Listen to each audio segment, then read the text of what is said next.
I, for one, am grateful, Mrs. Bush, that they are finally bringing civilization to this savage land. I could not agree with you more, my dear. My daddy settled this land, and I know he'll be looking down on us, pleased at how we help the natives. Yes, they've lost their land, but they've gained access to heaven.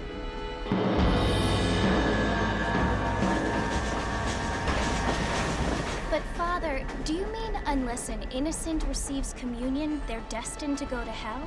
That hardly seems fair.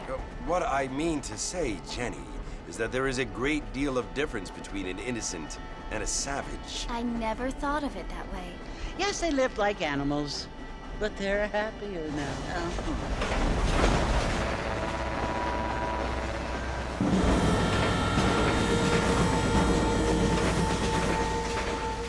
Not only do people now have motor cars, Father, but I heard that pretty soon we will be able to fly. No, only angels can fly, Jenny. No, apparently people can fly. Didn't you hear? Out in Kansas, a man even got a car to fly. I hardly think so, Jenny.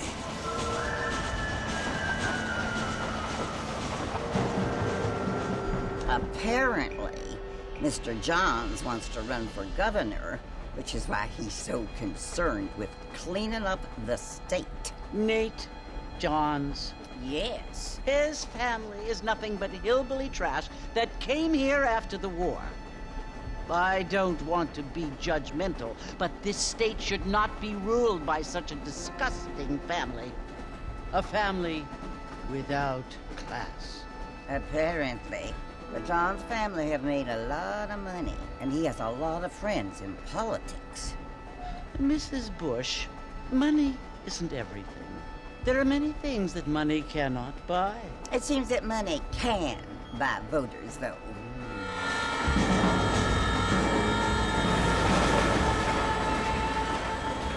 What you must remember, my dear, is that we have been brought here to spread the word.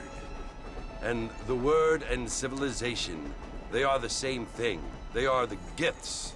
It is the opportunity we have, the chance to live among people who are decent and who do not kill each other, and who let you worship in peace. It's so confusing, Father. Sometimes I find it impossible to make the distinction between a loving act and a hateful one. I mean, they often seem to be the same thing. Yes, Jenny, it is confusing. But you only have to ask me if you need help. Indeed. Well, here we are, Mrs. Bush. Armadillo.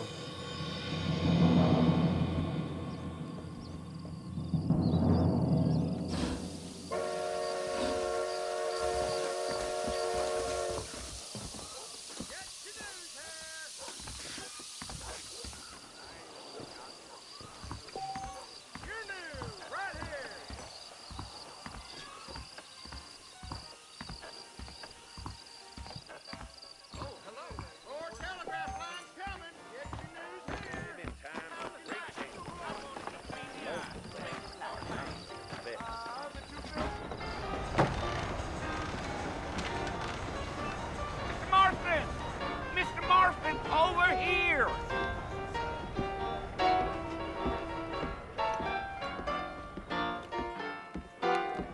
You must be John Marston. Sometimes. I'm Jake. Your friends from Blackwater hired me to guide you. They ain't my friends, but pleased to meet you, Jake. I got the horses saddled up and ready out front.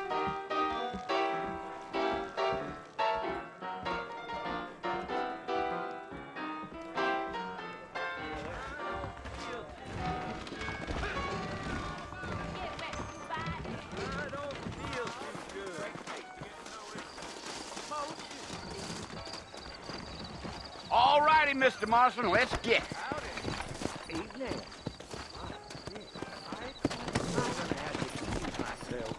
Take it easy until we're out of town. Ain't no point in causing a ruckus. Well, hello. Let's go! Whoa!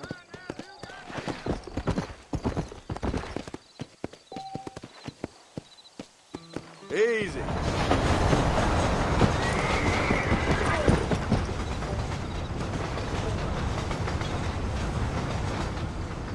was Fort Mercy you want to visit? That's right. Ain't taking nobody up to the port in a long time. Strange place for a decent fella to want to visit, if you don't mind me saying. Who said I was a decent fella? It's been abandoned for years now. Folks say it was built during the Mexican War. What kinds of soldiers around back then? Why'd they leave? Well, I ain't entirely sure. I heard they had to go up north to fight Indians, or maybe they got tired of being soldiers and went looking for gold. You know how things is.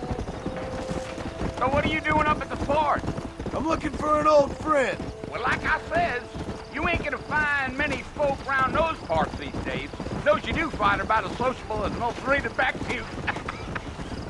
I mean, I ain't one to judge a man by the company he keeps, but... Well, he ain't been friends for a long time. Come on. Come on. Yeah.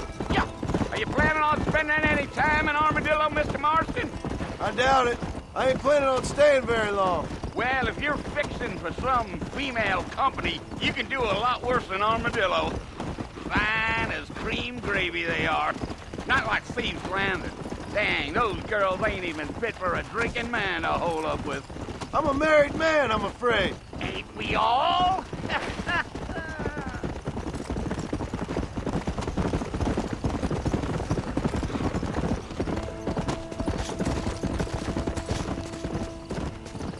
Yeah. Oh, it was the marshal who hired me. Lee Johnson, do you know him? I think I heard his name. Says he got a telegram from some Blackwater big bugs asking for a guide. I guess it's none of my business. That's right. Yeah.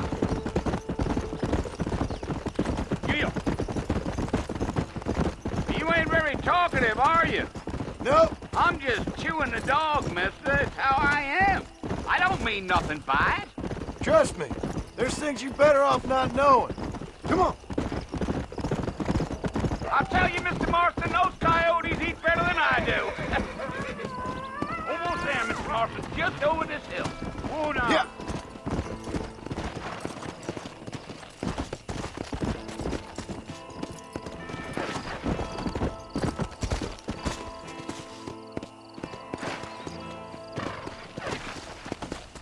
Go.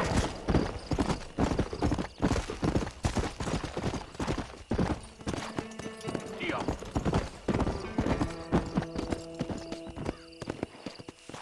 Ooh, there.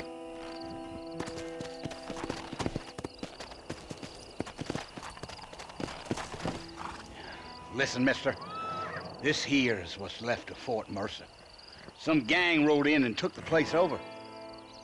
So I understand. This is where we part ways, friend.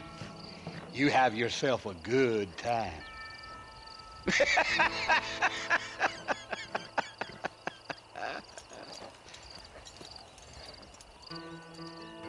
Yeah.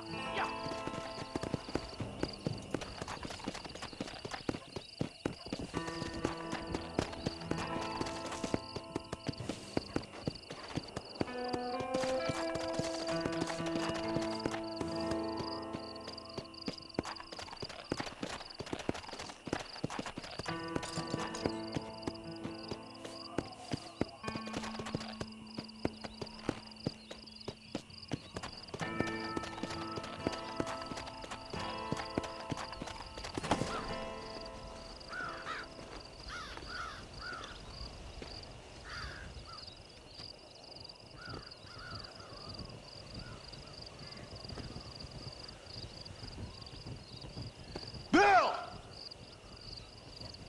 Bill, I've come for you! Bill Williamson! Come out here right now! Go away now, John. Don't make me kill you. Nobody needs to kill anyone, Bill. You must think I was born yesterday. You always did think I was an idiot. That ain't fair, Bill. You were as my brother. I've come to try to save you. Oh. Do I look like I need saving? Bill, please. They want to kill us all. I can help you. Well, you never tried to save me before.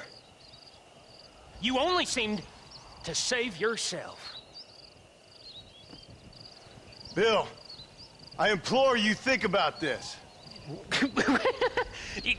You implore me? You implore me. You always were one for fancy words. Oh. Well, things are different now, John. Now I'm in charge! No more Dutch!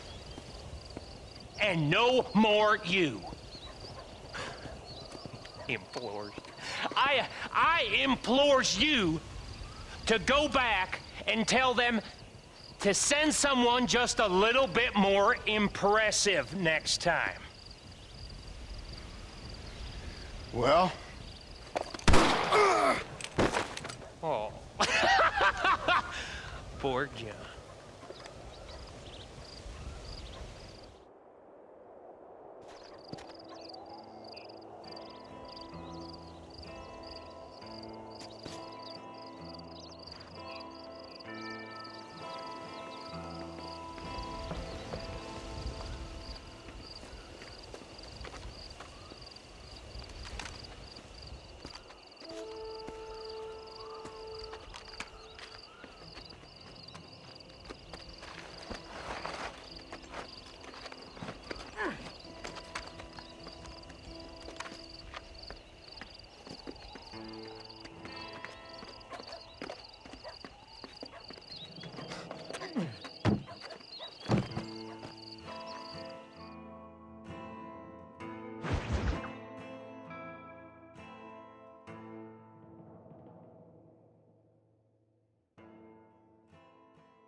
Well, you're alive. So it would seem. So, how do you feel? I don't know the polite word for it. I do. Stupid is the word we use around here. What were you doing? I was doing something stupid. Well, you'll be okay. Once you didn't die, the doctor said you'd be fine. He got the bullets out a couple days ago. Good. It cost us $15. I'm sorry, madam. Should have left me there to die. Did you want to die? I mean, was that it? Was that why you went straight out to Fort Mercer and picked a fight with the worst bandit in the county? To die, Mr. Mr. Marston. John Marston. Bonnie McFarland. Miss Bonnie McFarland. Well, you may be right, Miss McFarland. I don't know. So what were you doing? Trying to give Mr. Williamson a chance. For old time's sake. You know Bill Williamson? Knew him. Long time ago. Well, what was he like? Dumb. Just like you. Thank you, miss. See my hat? I have.